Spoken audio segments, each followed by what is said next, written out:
following podcast is brought to you exclusively by the Rad Rob Radio Network.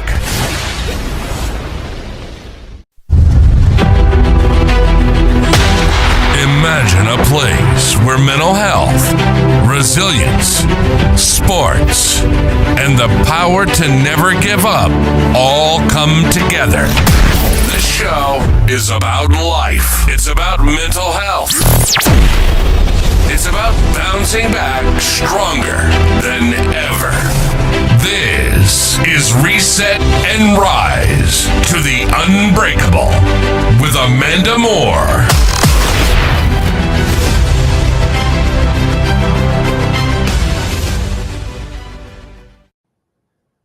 Hey guys, welcome back to Reset and Rise with Amanda Moore. I am your host, Rad Rob Francois, along with my friend Amanda Moore. Good evening, Amanda. How are you?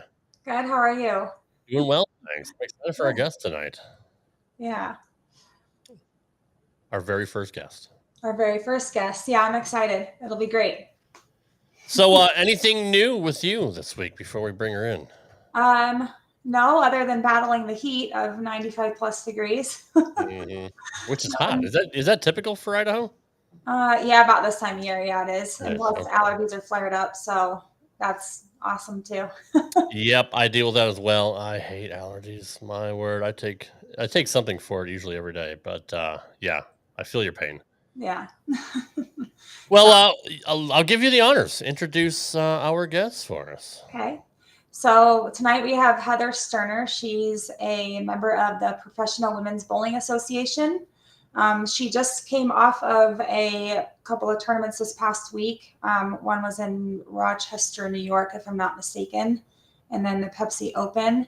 And so she didn't do too bad. Heather, I first came upon Heather. I have the message still from June 5th of last year. When I messaged her, I happened to be boarding a plane, and her article in the Bowler's Journal was in there talking about anxiety and panic attacks and how it is to be a professional athlete and battle all of that. And at that same time, I had been dealing with some of that around the same time last summer. So I messaged her off a whim, just out of the blue, and she messaged me back to my surprise. And then she kind of gave me some encouragement and support, and off we went. And so I when I was thinking about who to have on the show, I thought, I love bowling and I admire some of these professional athletes for everything that they've been through and their tenacity and resiliency, and thought back to that article with Heather and thought she'd be great for the show. Not only is she a professional bowler, but she's also a nutritional coach. She does a lot of, I think she has, it's called Body Fit, for tips and tools for athletes in working out and handling everything professionally. So she's going to be great on the show, and I can't wait to hear what advice she has and everything that she's been through in life to help some of us on our journey. Sorry, my daughter just ran into the room. You're okay. I was like, no, honey, we just started. I'm sorry. You're good. Yes, let's bring in our very special guest, the one and only Heather Sterner. Heather, good evening. Thanks for joining us. Thanks for being here. We appreciate you. Hi, thank you for having me on this wonderful Tuesday evening. Yeah. Not a problem. When Amanda messaged me and said that she wanted to have you on, I'm like, yeah, perfect. Like, absolutely perfect for our first guest. So super excited to have you here. You gave a little bit of your bio through the email. I put it in our description of the show. But before we get into that, we're both bowling nerds. So I do have to ask you, have you been a bowler your entire life? I have. Well, since I was 3 or 4 years old, and just kind of like shoving the ball down the lane however I could. Yeah. That's what you do, huh? You just roll the ball down the lane. Huh? She uses that little, like, put on like a ramp and it just rolls down. A little ramp. The ball. Yeah. So when did you start competitively bowling? Oh man, it was a pretty early age actually, because my brother is 7 years older than me, and he was big into bowling. So he was in all the junior travel leagues and doing all the local tournaments and everything. So I remember there was I think it was like 7 or 8 when they would like bring you up out of the bumper leagues and into the the big kid leagues. Yep. And I remember they brought me up a year or two early. They're like, I think you could do fine without the bumpers. We're going to move you up early. So I moved up early. So I started the travel leagues. I might have been middle school, early high school. I'm sure my mom is probably watching and she knows every detail of this. But yeah, I jumped into like those travel leagues and everything pretty young. Yeah. Did you have junior bowler store? I did the same thing with that, Heather. The travel leagues. That's where it's at. Yeah, I miss it. I miss those days. But yeah, I mean, ever since I was in, it's just youth travel leagues, but I was taking it so seriously. I wanted to win. I was very competitive at a pretty young age. Yeah. Yeah. That's awesome. So my question to you is, when this is kind of getting into the tough stuff right away, but when I know when you talked about when your father passed away, that's when you kind of noticed that your anxiety and panic attacks were a thing. Did you ever experience anxiety when you were younger bowling as well? Like, I know for me, when I was in high school, we went to state my senior year, and that was the first time I ever felt like jittery, sick to my stomach, nerves. And I thought it was just like nervousness. And it was actually, if I look back on it, it was all the telltale signs of anxiety, of performance pressure and just self-pressure. So curious to know, like, have you experienced this your whole life, or is it just kind of more of a recent thing in recent years? I feel like it started more around the time of college bowling. And I think a lot of that, some of it was self-imposed, of putting more and more pressure on myself, and just like, the stakes felt like they were getting higher. You got more people behind you. So I think a lot of the performance anxiety really increased at that time. But I didn't notice anxiety happening in other areas of my life until being on the PWBA tour and the last few years. I feel like everything really ramped up, and things that never used to bother me before, like really just, it would take days to bounce back from and understand what's going on. Yeah. Okay. So I know when I messaged you last year, I read that, I still had that message with your article in the Bowler's Journal. And before that, I really had no, like, I'd heard of your name. Obviously, your husband's Jason Sterner, who like everybody loves and knows Jason. You can't not love the guy. But I read your article, and it just, my heart sank, because I read parts of that. And I'm like, oh my gosh, that is exactly how I felt. Like, she's describing my feelings to a T. And so I reached out to you, and that is about the same time I started noticing I was having not just everyday anxiety, but it was performance anxiety. Like, when you're staffed with certain companies, you want to rise to your full potential, and you want to represent their brand well, and then you want to bowl well. And then on top of going to professional events, you're also going to leagues, and there's a certain component there where people put a presumption on you of how you're supposed to bowl in league as well. So that's why I reached out to you, and what you had to say to me. I mean, the little bit that you messaged me back and forth was very encouraging and inspiring. So I'm just curious to see, I'm also a fitness fanatic and very into nutrition. So when I found out all of that about you as well, does all of that stuff, I mean, I know it helps me, and I should be a little bit more, I guess, cognizant of how those are benefiting each other. But how much have you found, do you get more satisfaction off of it helping you professionally as an athlete, or do you get satisfaction of knowing you're helping other people and that is helping you at the same time?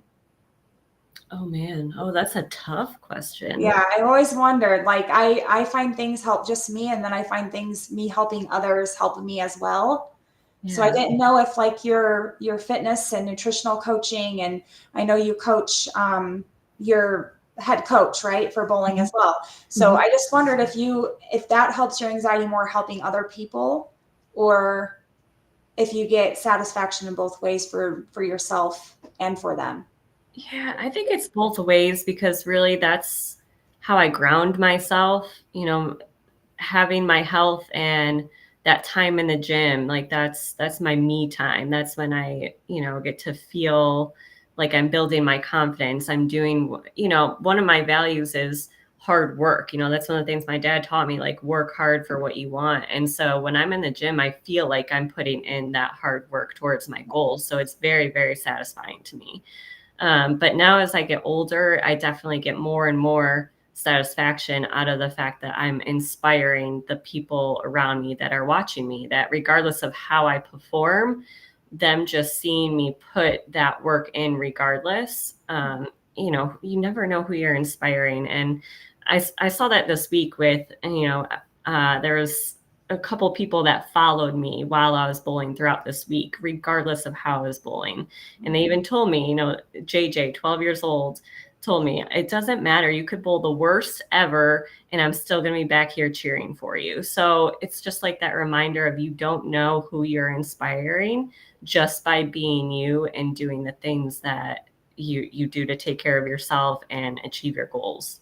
Yeah. I mean, let's be honest. If I'm going to be honest with you as like a average bowler, I would say the people that inspire me the most are the people that are humble and down to earth, and they don't sugarcoat anything. They tell you, look, I had a bad day. I wasn't like you're very real. And you get to the point where you're also, it's not just like, oh, I went and bowled this. Look at me.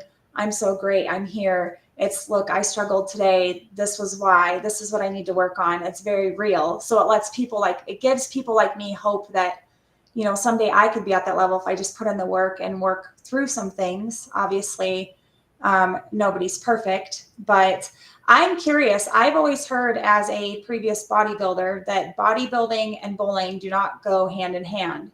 And I'm like, that's correct, but fitness and bowling do go hand in hand because you have to be agile and limber and everything. So I'm curious how much of your fitness knowledge do you take into your students that you're head coaching? Like, do you have a whole program built for them with physical fitness and nutrition as well? Oh yeah, absolutely. I've had a couple previous coaching jobs in the college world, and I would manage their strength and conditioning programming off the lanes. But this head coaching role is really interesting. It's a D3 school. It's Hobart and William Smith College. And they have, for a D3 school, they have 4 full-time strength and conditioning coaches, which is like unheard of. That's So awesome. this is the first head coaching role where like I actually don't have to do the strength and conditioning programming because they already have all of that taken care of. Otherwise, I absolutely would do that. But I get to communicate with those strength and conditioning coaches about what I want my team doing. How often do I want them lifting, you know, mandatory lifts? And actually this year, I don't know if my girls are going to like this, but they're going to have some standards to meet of like, you know, we're going to do some testing like other sports do testing so that we can track your progress and make sure that you're getting healthier throughout the year and not going backwards. It's very, very important to me. And when I think about when I'm coaching the college girls, it's not just for the game, it's for when they transition out of college and into the real world, like having those habits of being healthy already in place, like already going to the gym, having a gym routine, having that in place before you go out and start, you know, building a family, having a work life and all of these things. I think that that's really important too for them. And it creates some stability too with the program. So it'll make them better. So you're helping them already become better athletes, whether they stick with it or not.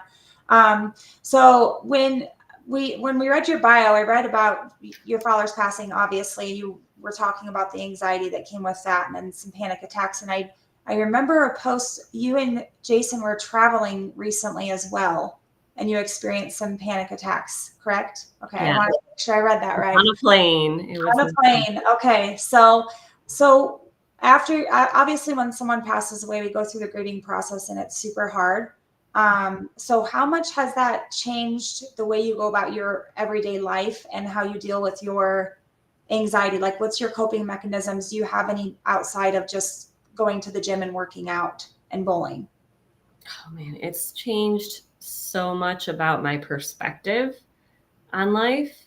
I might get really emotional here, so I apologize. But one of the last things I remember my dad saying when he watched me bowl was, I was getting really upset. I was getting frustrated and mad. And he's like, Heather, it's just bowling. Like, life will go on. It's just bowling. And I like that sticks in my brain now so much because at the end of the day, you have family and friends, and yes, it's bowling. It means a lot to the people that do it when you do it at this level, but it really changed my perspective on that of like, it's just a bad day on the lanes. You know, if you get to wake up tomorrow and go back out there and compete again, that is a blessing. So yeah, it made me grow up in a lot of ways, losing my dad. But it's made me more, I would say, more grateful for the little things in life. And part of my coping mechanism outside of just the gym and competing is finding gratitude in little things, like making sure that I'm taking the time to do like little hobbies here and there. Jason laughs at me because I love gardening. I'm like a plant lady now all of a sudden. And that's just one of those little things. Like I just love picking out some flowers, you know, and just like planting flowers. And like that, to me, it takes my mind off of other things and it puts me in just like this very calming place. So I think it's easy, especially as like a high level competitor athlete, to get so wrapped up in like all the work that you're doing, like work, you know, no days off, got to hit the gym, got to practice, You forget to do these little things that you enjoy in life. And I think after losing my dad, I really take more time to do that for myself, for my family, because you don't know how long you're going to have time with your family members. So now that I have my daughter, I think that also really, really changed my perspective too. In addition to losing my dad, it makes me want to spend more time off the lanes, like really finding more of a balance, right? So when I'm on the lanes, I'm enjoying it more because I'm not putting everything to the side. I'm not, you know, ignoring all those other areas of my life just to go out and compete. I'm remembering that I'm more than just a bowler. You know, there's more to my identity than just being a bowler. There's more to who I am, things that I enjoy. And I think that has been a really, really important role in managing my anxiety that I went through and continue to go through and experience. Yeah. And believe it or not, I'm starting to see more and more female bowlers, especially taking to the gym or fitness related things, yoga, cycling. It's because it's a mental release, because we do put so much pressure on ourselves when we're bowling. I know I always used to get so mad in league if I didn't bowl well. And now I laugh because I go to tournaments that the payout's not the greatest, but a lot of people are bowling like you're bowling for thousands of dollars, you know, like the US Open or something. And I go to league and I just laugh at these people. I've made comments. I'm like, why are you so mad? It's league. You're supposed to have fun. And this is where you're supposed to work on things. And if you're not doing tournaments, then, you know, you're just bowling league. It's just like you said, your dad said, it's just bowling, just bowl. And so I think a lot of times we forget that. I know previously my coach, Bob Harvey, had told me, you know, everybody has an outside job. They have an outside life. They have outside stressors. When you walk up to that door, before you open the doors, there's a bucket and you put all that in the bucket and you go in, you have fun and you let loose and you just bowl.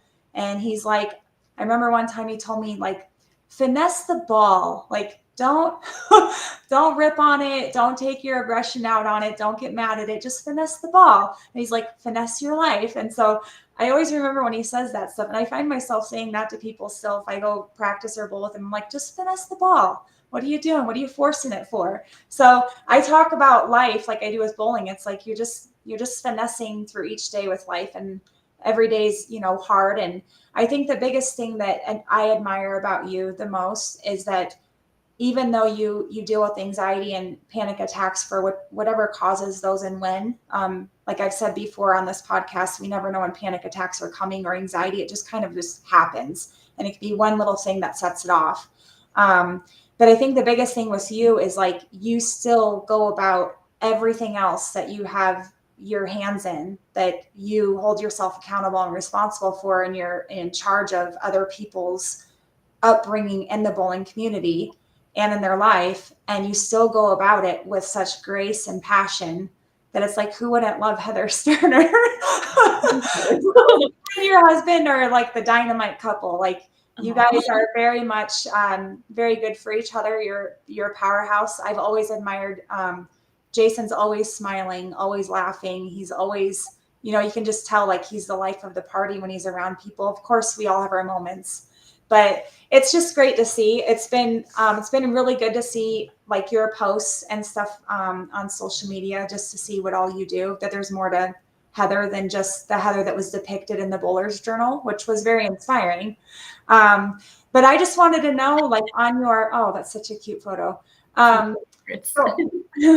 I just wanted to know, when you experience panic attacks, what are the feelings you get when you experience them? Because I know for everybody, like for me, it's different than somebody else I know that gets them as well.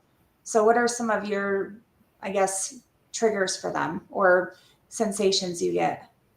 So the first time I experienced a panic attack, I thought I was having a heart attack.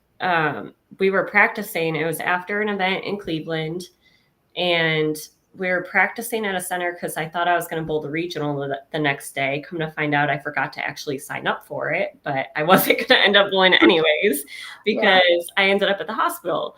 We were practicing, and I just remember getting this like chest pain that just felt so weird, almost like there's like a kink. Like I started stretching and like trying to like move around because I felt like a rib needed to pop or something. I'm like, what is going on? And it wasn't going away. And then I started to get like shortness of breath because I'm starting to get nervous. Like, what's wrong with me? Right. And I remember looking at Jason and being like something isn't right. Like, this doesn't feel right. This isn't normal. So I sat down for a little bit. He went and got me some water. I tried to like lay down. They had like the comfy L chairs there at that center. And I tried to lay down for a little bit. Nothing was really helping. So I'm like, chest pain is pretty serious. I should probably just go make sure that, we're supposed to drive home for 4 hours. I want to make sure that this isn't something I need to be really concerned about. So we went to actually an urgent care first, and the urgent care is where they wanted me to go to the hospital. They didn't find anything alarming right away, but they wanted me to go to the hospital just to make sure so they could run some more tests. So we went to the hospital, it was like across the street, and sitting there, they did like the EKGs. They're just checking everything they can check, and blood work, everything's coming back normal. And they were like, you could have been experiencing a panic attack, because we were talking about how I competed in a tournament the day before and I was practicing. I'm an athlete. And they're like, it sounds like a panic attack. So, I would follow up with your provider, when you get back. And that to me was just the alarming point where I was like, I need to ask for help with this, because I thought a lot of my anxiety was just normal performance anxiety that people get, like the nerves before competing and how I would feel when I got done bowling, where it felt like the world was ending and I was just absolutely miserable. I thought all that stuff was just normal. And so that was the point where it just seemed like something was not normal for me to have those chest pains. It was like more was happening in my body that I was not aware of, or I was trying to like mentally override, like, it's fine, it's fine. So that was my first experience with panic attacks. Since then, I haven't had the chest pain. It's more of like overwhelming emotion where I uncontrollably will start crying or just like hyperventilating. Like on the plane, it was the hyperventilating, having trouble breathing, shaking really bad. And it just took a really long time for me to calm down. Like you're overstimulated, sort of? Yeah. Yeah.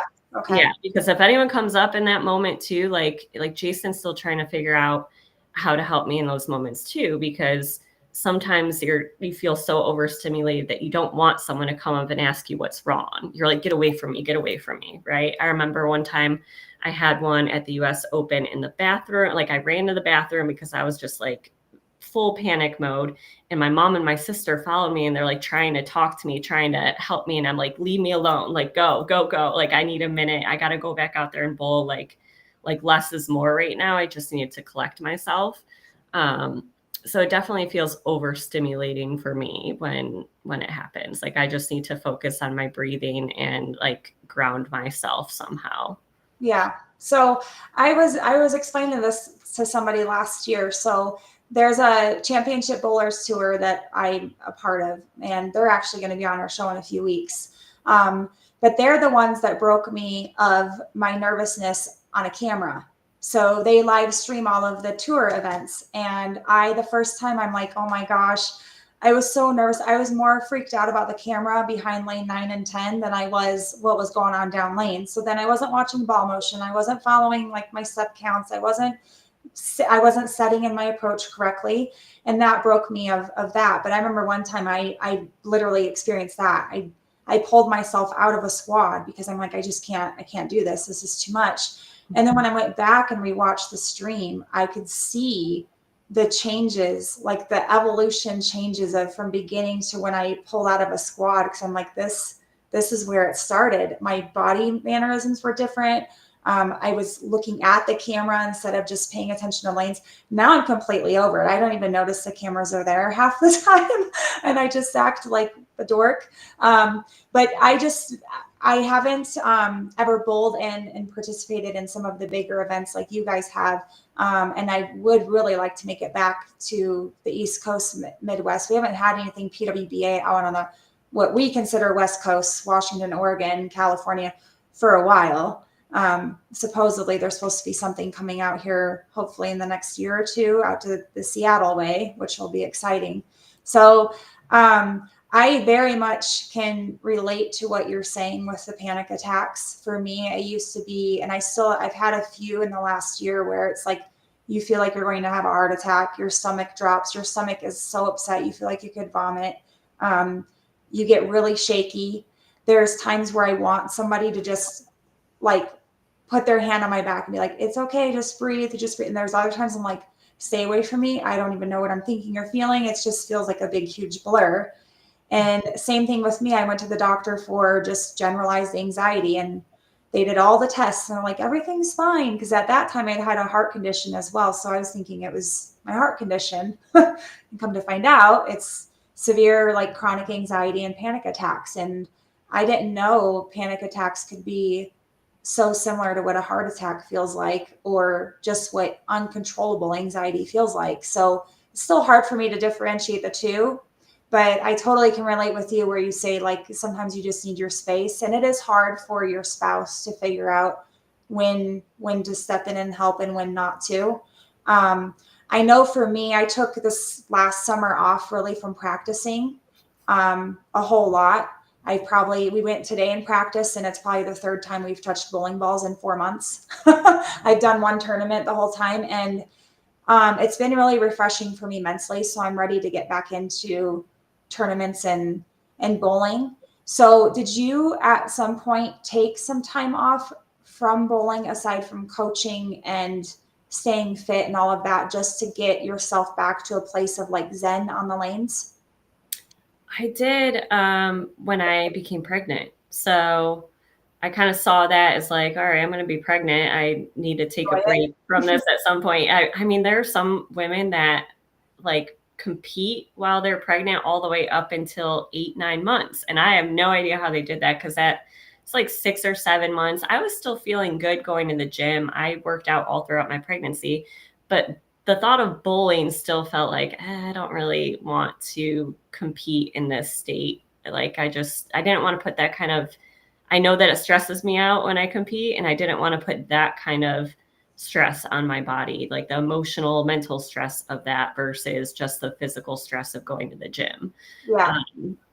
So I took a lot of time off and I made sure like I kind of like promised myself I wasn't going to try to bounce back super quick after pregnancy, postpartum. I really wanted to make sure that I took my time getting my body back, getting my strength back, just getting back to a point where I felt like I wanted to bowl, not that I had to go bowl because, all right, you know, I'm back to doing all the other things, but no, I actually have the desire to go bowl. I waited for that because I think for a long time, it was also, like you said, you're on staff representing companies. So you get this feeling like you have to go out and compete, or, oh my gosh, these companies aren't going to want me anymore if I'm not bowling in anything. Right. Mm-hmm. So you start to feel this pressure to like, you're obligated to go compete in everything. And I wanted to make sure postpartum that I just took my time and waited until I was really ready and had the desire to compete for me and not anybody else. Yeah, that's good.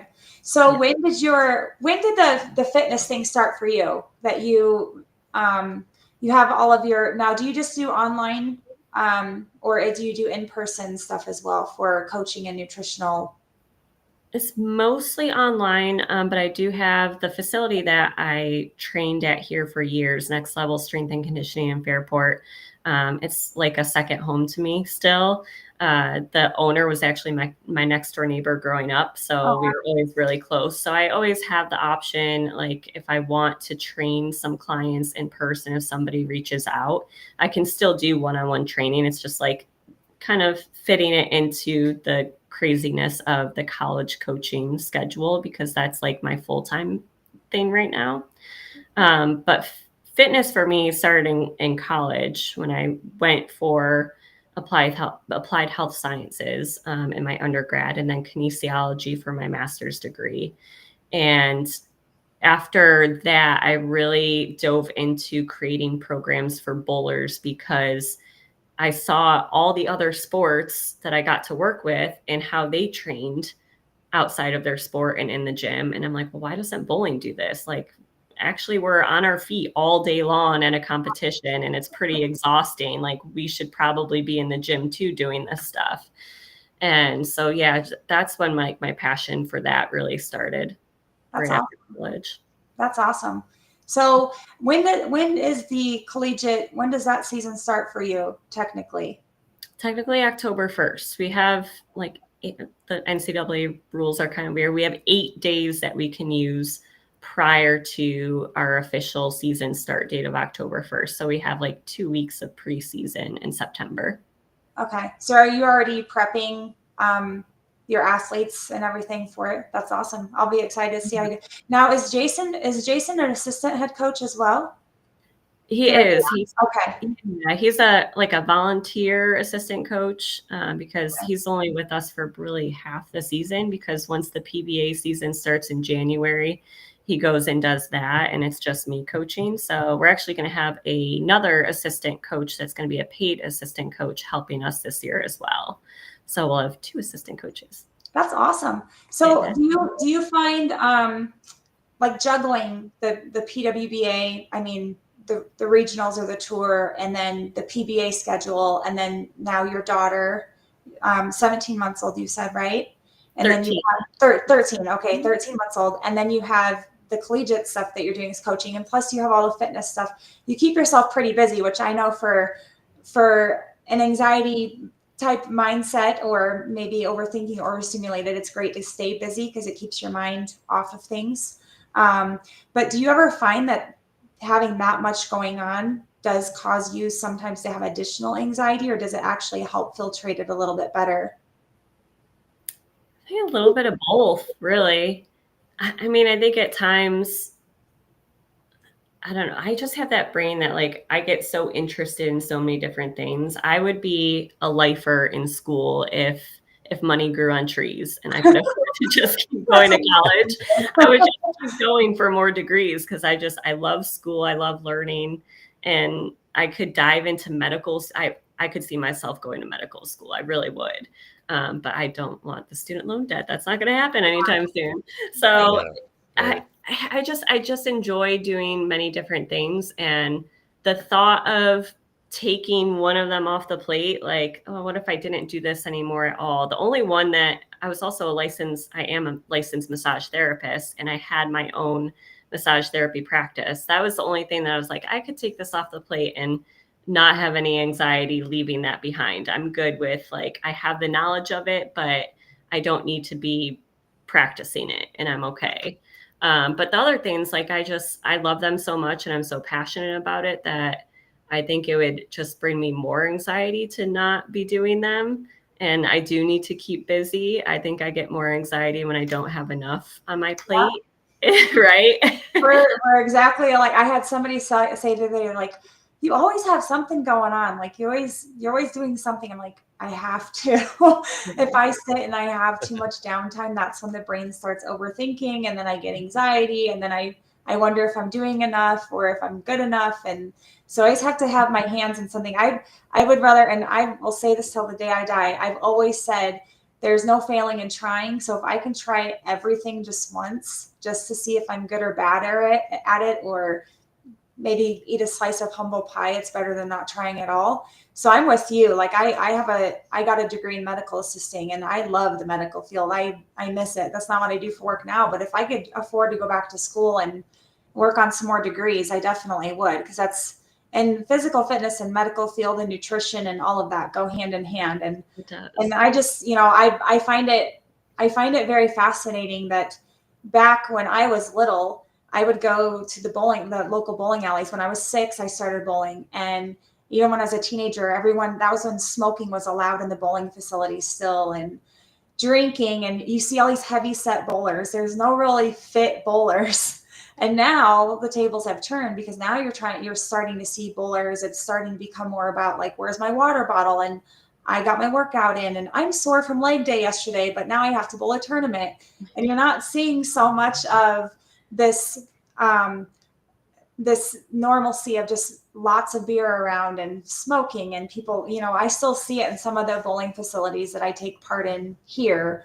It's just not as prominent. I've actually had people come up and ask me like, can you help me lose weight? I don't know how to, I don't know what I'm doing wrong. I'm like, first thing, give up the beer. You're bowling 4 leagues a week, right, and you're drinking beer every night. Not only is that expensive, it's terrible. It's horrible on your body. Mm-hmm. But I do find there's a limitation with physical fitness and bowling. There's days where I would work out super hard, and then I would go try to bowl the 2-day theory, 2 days later, you're sore than the day after. And so I had to learn the limitations on fitness and bowling, and not when I can and can't overdo it. But like you said, when you're bowling professionally, or even tournaments, there's tournaments I've bowled 18 games in one day.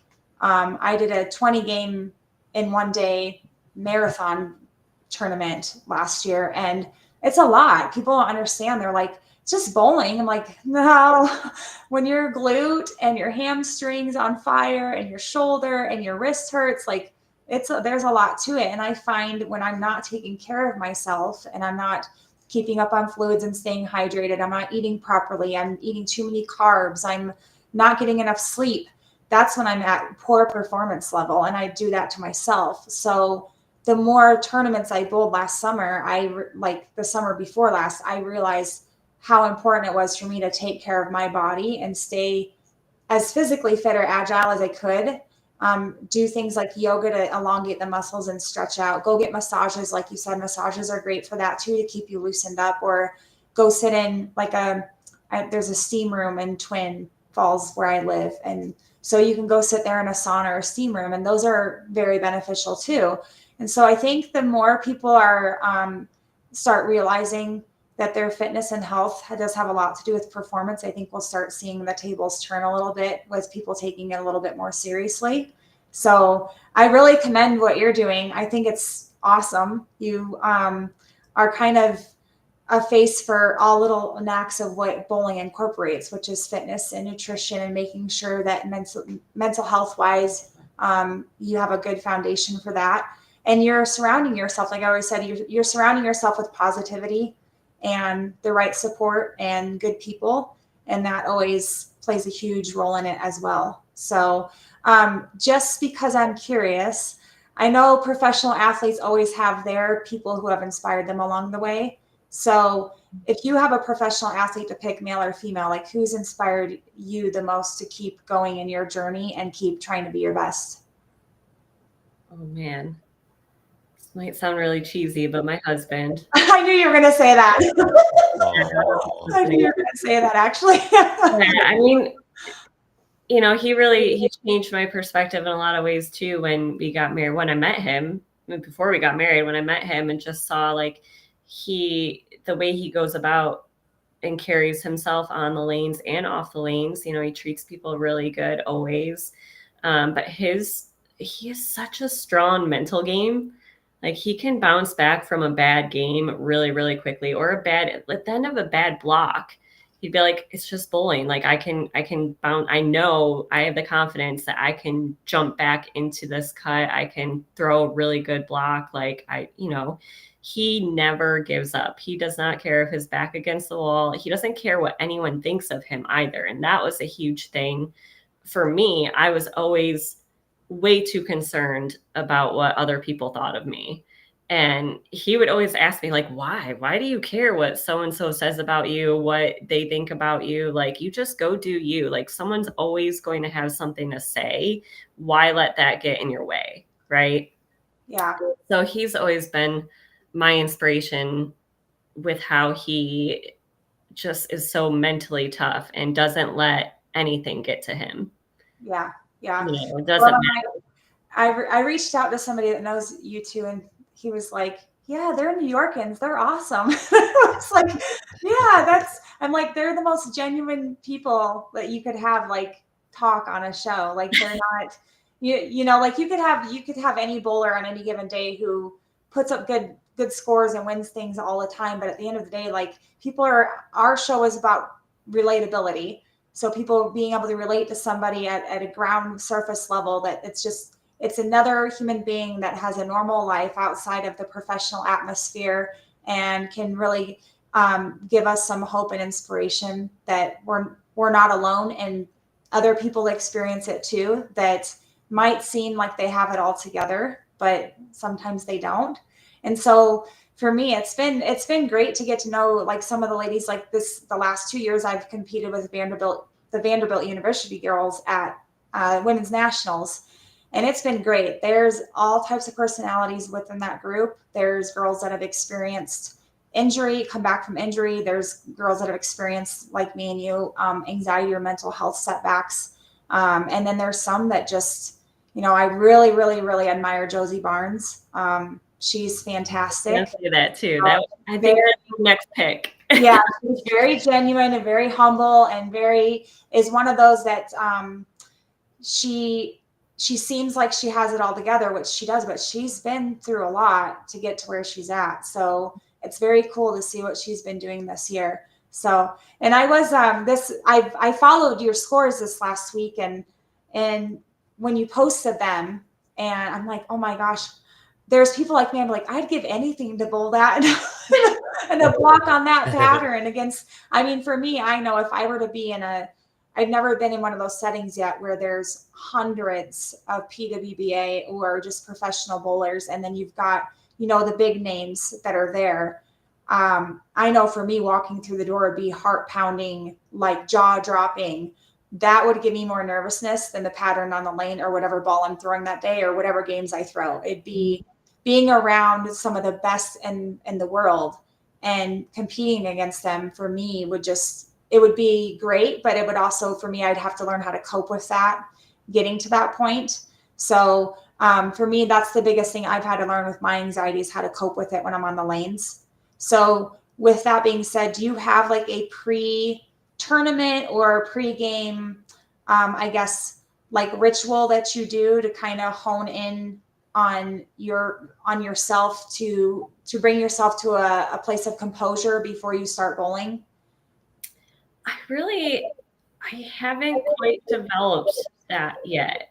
Like a pre-game routine. I know some people have routines. I have one. The number one thing, I always have to get my warm-up routine in. Like I need to physically feel like I've loosened my body up, and because I do that before I practice too. So, everything I've read and talked to sports psychologists about is like, you want to keep that process the same. What you do before practice and what you do before a tournament should be the same and not different. Otherwise, your brain is thinking they're two different things, right? So I tried to keep it more relaxed going into, this past week was my first week competing since 2022 on the PWBA tour, unless you count the Lucy, which I bowled with Jason. So it had been a while since I have gone through, started medication for my anxiety, had my daughter, all of these things.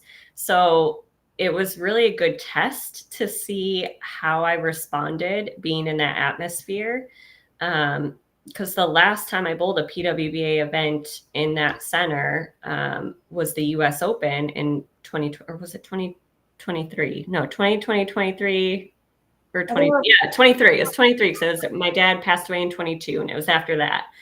And that was like my lowest of low that week. I remember I bowled a 111 game. That was when I went in the bathroom, like I talked about earlier, and just had my full meltdown. And I remember the pressure of bowling in my home center felt like more as well, because I knew all the people that were coming to watch me and I felt like I didn't want to let them down. So it was even more hard for me to manage my anxiety in that element. So this week going into it, I just wanted to be more relaxed about it. And instead of thinking like, oh my gosh, all these people are coming here to watch me, I'm going to let them down if I bowl bad, I went into it just like, this is really cool. These people are here to watch all these women. And it's an honor just to be here. I'm grateful that I can compete. And, you know, my true friends, the people that are really in my corner and that are my fans, are going to still be my fans at the end of the day, and my people in my corner, whether I bowl a 111 game or a 300 game. Yeah. Right. So remembering that, I think, was the biggest thing for me this week. It wasn't really anything that I did differently in my routine getting ready, other than just going in more relaxed, like I would for a practice session, like not putting it on a pedestal, if that makes sense. Yeah, that makes total sense. I found with my anxiety, I have a pre-tournament routine, and then I have a pre-league routine. And then I remind myself it's no different than every pre-shot routine. So my pre-shot routine is the same exact one every single time. I don't ever default from it at all. But pre-tournament, I had a friend one time recommend this to me, and I took it and ran with it, and it works. I lay myself down on the floor, especially a lot of times I'm in a hotel room, put a towel over my face, and I just envision the center. If I've already visited it or been at it, I will go to it the day before so I know what I'm in for. And I will envision that center in my head, and just it's me in the lane, me in the lane, me in the lane. And I just sit there and envision that for like 15, 20 minutes. Then I get up and do my stretches. Now, pre-league routine, I will jam out to anything that puts me in a good, fierce mood. That's my pre-league mood. And I just keep with myself. And I've had people, I'm assuming you're a lot like me, you're very, very spunky, very smiley, positive, very friendly. And there's days where my anxiety or something along the lines will hinder my ability to be that person and show up as that person. And so I'll be very quiet and very stoic in nature, just very reserved. And oftentimes people see that as a sign of something being wrong. Or I've had people say like, what is it, your anxiety today? And that's like the rudest thing to say to somebody, because you're using their vulnerability of what they've opened up to about you against them. So then it makes me shut down even more. But I'm like, no, I'm just in my thoughts. I'm just processing. I just want to be left alone. So it's kind of that panic attack moment where you want to be left alone and you don't want anybody to come over to you, because you already know if you're having a bad day and anxiety is starting to set in, the last thing you want is people in your face and asking you what's wrong and what are you feeling and how come you're not smiling? Are you not having fun? Are you in a bad mood? So I think some people, as we get to opening up more about mental health awareness, and especially with athletes, we can not only be there for each other, but try to understand each other a little bit more. I talked to one other professional bowler last year, and I won't mention names. She gave me some very good advice, and she's since stepped away from bowling professionally because it got to be to the point it was not only hindering her performance on the lanes, but it was affecting her everyday life and her self-confidence and how she felt about herself. And going around feeling like you're a constant letdown eventually will wear on a person. So the best advice she gave to me was, when you start to feel like it's work and you're no longer actually enjoying any part of it, then that's when you need to make a decision. Are you doing this for the sake of other people's feelings or the sake of what other people want you to be? Or are you doing it for yourself? So I think it's commendable when people like females like you, that you're professional, you've done some great things, but you're still humble enough to be like, look, I'm a human being, and I don't want to be known as just the bowler. Like I have, I have a couple of people in my life. They're like, yeah, my girlfriend, she's bowls professionally, and she's a bowler, and I'm like, that's not all I am. I'm not just a bowler. And so it's nice and refreshing to hear you say that, where you don't want your identity to be you're just a bowler now. You're a mom, you're a head coach, you've got all your other stuff going on that you're doing. So I think it's great. But I really want to thank you for being on the show today. It means a lot. And it's really nice to hear that there's other athletes, or just athletes in general, that struggle just like the everyday human being. I think sometimes we forget, we put athletes on a pedestal and we think that they're far greater than us. And we sometimes forget, because we see you on TV screens or we see you in the media, that we think that there's no way they could have lives like us. Theirs has got to be so great. So it's nice to see that you're able to be vulnerable and real with us and share some of your experiences.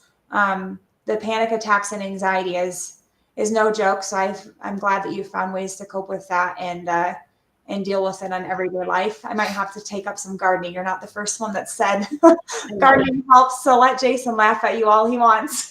It's like the mindless things. Like he likes painting. Like painting is a mindless. I need to have him paint over here on this wall. I'll finish that. But it's like the mindless things that just takes your mind off everything, and you could just kind of escape to another place for a little bit. Yeah. I do have one other question, just because I just thought of it. Does anybody else in your life or your family, have they ever struggled with anxiety or panic attacks as well? Okay. So, because I'm finding that sometimes it's based upon the person and things they've been through in their life with trauma or just in general. And then other times it's genetic. There's, as more research is coming out, they're talking about there's chemical imbalances in the brain that cause some of these, which is where we get like neurofeedback. I've been talking to somebody that does that. There's the lens therapy. There's all kinds of things that people are doing to help with anxiety and depression and panic attacks and what have you. So I just wondered on your side if it's genetic. Yeah, it definitely runs my family. And I think that was part of the aha moment for me, that wasn't just performance anxiety in my life that I was experiencing, that I actually had, anxiety disorder, was when I made the call to my doctor telling her about the panic attack. And I remember, I will never forget when she said this and just explained, you could do all the things. You could go do meditation, yoga, because I told her all the things I was trying. I'm seeing a sports psychologist. I've seen multiple sports psychologists. I'm reading all these books. I take care of myself physically in the gym. I do meditation. I'm doing all the things, but this is still happening. And she said, you could do all the things, and sometimes the chemicals in your body, your hormones, are just not releasing the way that they're supposed to. And I like to explain it to people. It's kind of like diabetes. If you look at diabetes, there's type 1, type 2, right? Type 1, you're born with it. There's nothing you can do to change that. It's just the way that your body was born and how chemicals are processing in your body. Versus type 2, yes, you can usually reverse it. Like there are things that you can do. Usually it's onset later in life, and there's something you can do about it. So I think with anxiety, there's different forms of it, and where sometimes it's just the way your body is. It's not anything that you have to control. It's just, that was like the aha moment for me, because I was trying to do all the things to control it. And I was trying to avoid medication, really, because I was like, I don't need medication. I can do this on my own. But when I heard that, I was like, it's not my fault, right? It's not my fault that this is what's happening within my body. So I think that that's the thing I want people to understand the most about anxiety is it's not, people sometimes talk about it lightheartedly, like it's just something you can change about yourself. And it isn't always that way. Yeah. Yeah. And we've talked about that in a previous episode on this podcast, actually, where we talked about coping without medication and taking medication and how that all works. And I've been trying to cope without the medication. But there again with you, like there's going to be a point in time where maybe what I'm doing or have been doing isn't going to work anymore. And maybe the medication is the answer. And I think the biggest problem, like you kind of touched on it, it's not something that you can control a lot of times. And I think there's a lot of shame that comes from people when they talk about having anxiety or depression or being bipolar or having things, they have a lot of shame, and then they might have some guilt. And so they don't want to go to the doctor. They don't want to reach out because they don't want to know. So not knowing is better. They have all the signs and they know they're there. So they try to just cope in whatever way they can until they realize like this isn't working. Because eventually what happens is it ends up screwing up other facets of your life. It ends up screwing up possibly how you perform at work, like how you perform as an athlete, how you are in a relationship, how you are with your children. So it can affect a lot of things. And I think if we can get people to realize, like get past the level of shame and guilt that comes with accepting instead of being in denial that you might have something like a chemical imbalance, then maybe we'll be in a better spot for people to be open and more talkative about it and be more understanding towards others that have it and not be so judgmental and criticizing. Because I know when I first came out and talked about my anxiety, I was very curious, but also felt a little bit uneasy on if I would be judged or criticized by other people. So about it, especially in, professional setting or even just in a bowler setting, in an athlete's world, any athlete's world. I mean, it's not just bowlers. There's athletes all over the world that deal with all of this. If you can imagine, there's some people that they are doing their sport to make money, like they're putting food on the table. And if they don't get that win, then their family's starving. So I want to talk about anxiety and performance pressure. So yeah, but so anyways, I really thank you for being on the show, Heather, especially later in the evening. I was hoping that wouldn't mess with your schedule too much, but we appreciate it. It's awesome to hear. I've had a lot of people we've had really good feedback this week with having you on the show. Everyone's been super excited. So you have quite the following. Well, I'm honored to be did you say I'm the first guest? Yes, you're the first live guest. Yes. So awesome. So I'm honored that I could be a part of this and what you're doing. It's really great.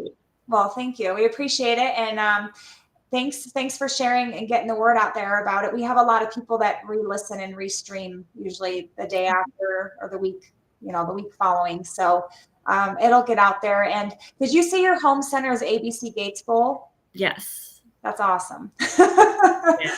That's awesome. I saw that they shared the post about tonight. So that's great.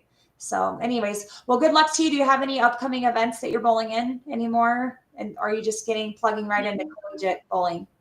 I'm debating. There's this Beat the Champ tournament at ABC Gates Bowl this weekend, and it's just kind of like walk-in entries if you want to bowl, but there's a TV show at the end of it. It's a really cool thing that they started. So I might bowl that since I'm already, fresh off of doing a lot of bowling and feeling pretty good about my game. So after that, it'll be more just focusing on the college team and, bowling some local stuff here and there when we're not traveling with them.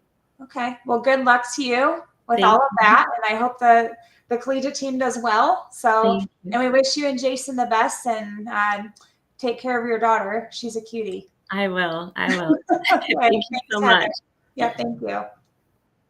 Thanks, Heather. We appreciate you. Have a good night. You too. Bye. You too. Thank you.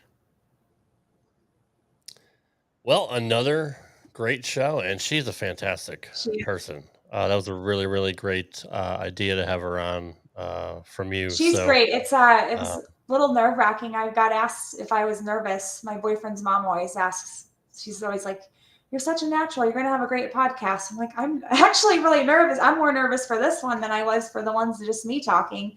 Because no, you did great. You're very good interviewer. I idolize Heather. I don't think she knows that, but when I read her article, I literally was in an airport and I remember breaking down in tears, and I'm just like, she said everything in that article. I wish I still had that magazine on me. Everything in that article was to a T what I've felt before on and off the lanes. And it was just really admirable for somebody at that level to be so open about something, especially in a magazine that, you know, thousands upon thousands of people are going to read, and not just bowlers, like everybody.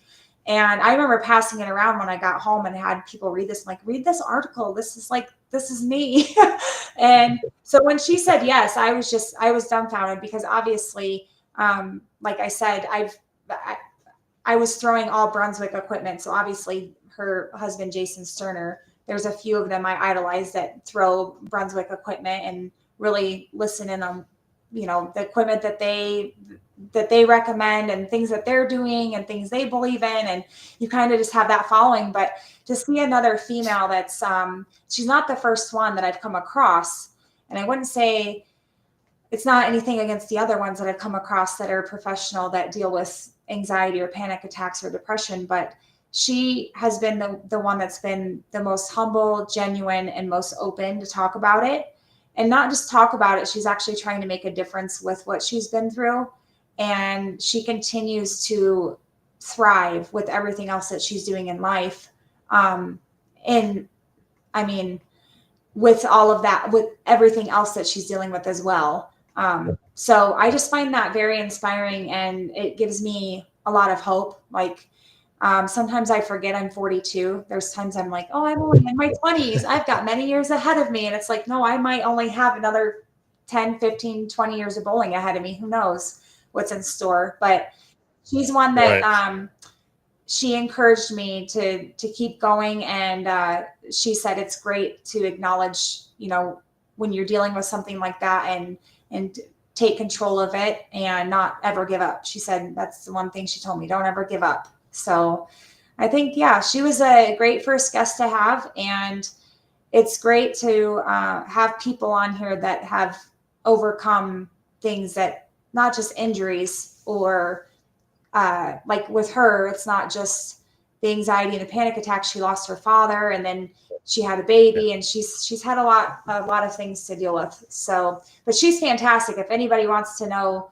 anything about working out along with bowling and nutritional coaching or fitness coaching and tie it into bowling, Heather's definitely your gal. So she knows her stuff. She really does. And she has a great Instagram page as well, which I put up the link to at the bottom of the screen. Follow her at coach_Heather Sterner. She got a lot of videos on there, not just bowling, but her workout routines and working out while pregnant, working out postpartum. She's very inspirational. She hits it pretty hard. She's in very, very good shape, and I'm sure her background in nutrition and all that definitely helped. And that's something I need to speak with her about. Just trying to dial in my diet and try to find some workout routine. Because you know, a lot of the medication I take, speaking of anxiety medication, cause weight gain. And if I get off of it, like I tried to get off of Lexapro, and I ended up getting vertigo for like 3 weeks, and it just wouldn't go away. So, and as soon as I got back on it, like it was instantly gone. So, like, you got to be careful with anxiety meds. You can't just quit them cold turkey. There's a lot of them that will really mess you up, thinking you can just drop it and get out of your system. It's not that easy. I've been on one, Wellbutrin, actually. They told me that'll cause you to have like your appetite will decrease. Boy, I noticed a difference with that. Not only did my appetite decrease, but I just felt like a zombie, and then I just wanted to sleep, and I had it just put me in this mental fog mode. So, and I mean, we have some great guests coming up in the next several weeks going over many different things, some that don't have to do with mental health. Some are just getting to know the business and how they've achieved success and overcame challenges to get to where they're at today.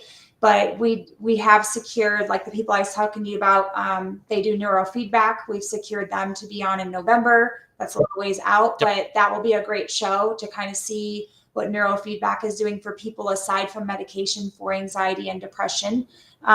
So I'm really excited for some of the shows that we have coming up. And my goal is to just keep getting these people that are not just your average everyday person, but the people that can actually prove that they've jumped the hurdles and gone through everything possible to get to where they're at, and that they had help along the way and a great support system, but there has to be some kind of self-perpetuating awareness and motivation to get you to where you're at. You can't just hope and pray for things to change. You have to do some of the work. And that's where Heather's inspiring for me. I've kind of been slacking on my physical fitness and not been as consistent as I would like to be. I was there for a while. I tend to go to the extreme, as I've told you before, I go 110%. So last year was cycling and I did 400 miles a month. And then this year it's been walking. And now I want to as winter gets closer, I want to get a gym membership and get back into the gym and kind of be a little bit more consistent with that, and not just to get into bodybuilding mode. That's not what it's about for me now. It's more about the agility on the lanes and keeping strong and feeling good and keeping those muscles lengthened and strengthened so I can perform better on the lanes and be better. My job's very physical, so be better at my job and not be so drained and tired every day after work. So I think it's all around good. And like she said, nutritional and fitness aspect, I'll go hand in hand. And unfortunately, the one thing I didn't tap on with her was nutritionally, like these bowling alleys. I've been to some where they offer some very healthy options. And then there's some, it's just, your typical fries, burgers, lots of greasy things. So in the long-term scheme of things, I would like to see the bowling alleys eventually turn what they have to offer, especially to bowlers, healthier options and not just the quick throw in the fryer options. Because at the end of the day, we want to enjoy a sport and enjoy some of those comfort foods when we're bowling and having fun. And you have your cosmic bowlers and you have your kids leagues and all of that. And a lot of people are on the go after work and they go there and they eat dinner because they have league right away. But I think the bowling alleys need to be a little bit more in tune with how much the nutrition plays into the sport of bowling for competitors. So oftentimes when I go to tournaments, I don't eat because I'm sick to my stomach from anxiety. So I'll eat a protein bar or something throughout the day, like a salad or a chicken wrap or something like that, small and light. Because if I eat real heavy, it not only makes you feel sluggish, then you start swelling up because all the sodium. And if you're not drinking a lot of water, because let's be honest, bowlers kind of have to make themselves drink the water, because a lot of times you get so in tune to what's going on and moving lanes and moving equipment and who's doing what game you're on and watching lane play that you forget to drink water. Or if you drink too much, then you got to run to the bathroom. So then you're stalling everybody that's trying to get going. And as you well know, in professional settings, you have 2-lane courtesy, or you have the courtesy lanes that you have to provide to the other bowlers. And like we've seen before with previous history, we've talked about a couple of other professional female bowlers that have talked about that mental trance on the lanes they go through, where they're setting their approach, they're getting ready to throw their ball, and they stop in the middle of everything because they just kind of lose focus. And it's not necessarily anxiety. They just go through something where they're just not present. And then it messes up everyone around them with the 2-lane courtesy. And then they have that anxiety of feeling bad because they screwed up other people. And it's a whole thing. And so I laugh when I heard somebody last year say bowling's not a sport. They're like, bowlers are athletes. It's not a sport. I'm like, what are you talking about? Maybe, I mean, you can't even say that for league bowlers anymore, because league bowlers, I mean, it does take some sort of athleticism. You have balance that's incorporated. So you have balance, and then you have to have good coordination. So you can't just go up there and do whatever you want with a ball and expect something to happen. You have to have all of that combined. And so fitness does go along with that. But when you're bowling professionally or bowling in tournaments, it's even more so pertinent that it is very much a sport and does require some athleticism. So I've bowled blocks. I mean, these girls past few days bowling 6-game blocks. That's quite a bit. I mean, if you're going to practice 6 games, anybody can throw 6 games in less than an hour for practice, but how accurate and consistent and good are you being on the lanes? Probably not well. That's so true. Anyways, Right. But yeah, Heather was fabulous. It's great to hear that somebody else has struggled with some of the same things I have and continues to at times. And unfortunately, like she agreed with me was that sometimes the panic attacks and anxiety attacks, they happen out of nowhere, and you have no control over it. You don't know what's going to happen. Like she stated, she had one happen at a tournament, and as well as I have, and that's mortifying. It's the worst feeling ever to either perform, underperform, or not perform to the capabilities you're able to, or to have to pull out of a tournament or pull out of a squad because you just are not mentally there. There's been tournaments I've driven 8 hours to a tournament, and I knew I shouldn't have went. The minute I got in the car, I knew I shouldn't have went because my anxiety was it was already through the roof, and I already was not mentally prepared. And I went anyways, and I wasted like almost $500 between, and that was just for entry fees and gas. That's not even hotel or food or anything. And then you really feel like a failure because you're like, I just wasted all that money and came down here and thought I could pull through, and I couldn't, and I shouldn't have went in the first place. And I'm not the only one. There's plenty of bowlers out there that do that. But I think subconsciously we think that we have this ability to push the fear out of the way and just stomp it to the ground and get through it and we'll be okay. When essentially there's something else there that's making that happen, that we have to be a little bit more self-aware and know when to pull back and pull out of the situation, which in turn last year I learned for me, I'm not at that level yet to compete with male scratch bowlers. So if I go to a tournament and it's a scratch tournament and I know the majority of what's going to sign up is going to be males, I'm instantly out. I can't compete with these high-end male bowlers that bowl scratch, and they're averaging 240 on a house shot. They're going to average at least over 200 on a sport pattern most times. I can't compete with that. So instead of putting myself through the misery, I'm just going to not participate in those types of things anymore. So I think she's made some really wise choices with her career, and I think she's going to do great. And I think she's on a good track of progression in the right way. And she's setting a good standard for her collegiate athletes too, which is awesome to see. So anyways, next week we have a competitive, she was a competitive shooter. She is no longer a competitive shooter. She was in a tragic accident shortly after graduating high school. She's since married, and she has an amazing story to tell. This girl about sent me into tears the day I talked to her on the phone a couple weeks ago. She is incredible. She's, I think, 20 years old. She's young, and she's been through a lot. So I can't wait to have her on the show and have her share her story. And we'll be live at the same time next week. And I just wanted to remind everybody, if you want to help us out, to go on their YouTube page and hit the subscribe button. If you're listening, hit the like button, and also follow us on Instagram and TikTok. We have a private Facebook group page, which I didn't realize we've only started that 2.5 weeks ago. We're up to 291 members. So that's pretty awesome. We just need to get some more engagement on it. And then we're on all the audio podcast platforms that there are. So you can listen to us on iHeartRadio, Spotify. What was the other one you had on there?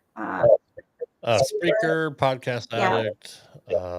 There's pretty much anywhere you There's get a your lot. podcast. So there's a lot. And I want to just thank everybody that's continued to listen in and chime in. And sometimes we don't get the interaction during the shows that we want, but I always wake up to messages the next day or throughout the week. And it's been great. People are spreading the word. And so we've been able to secure live shows all the way to almost middle of November now. So that's awesome. So that is awesome. And that's mostly because of you.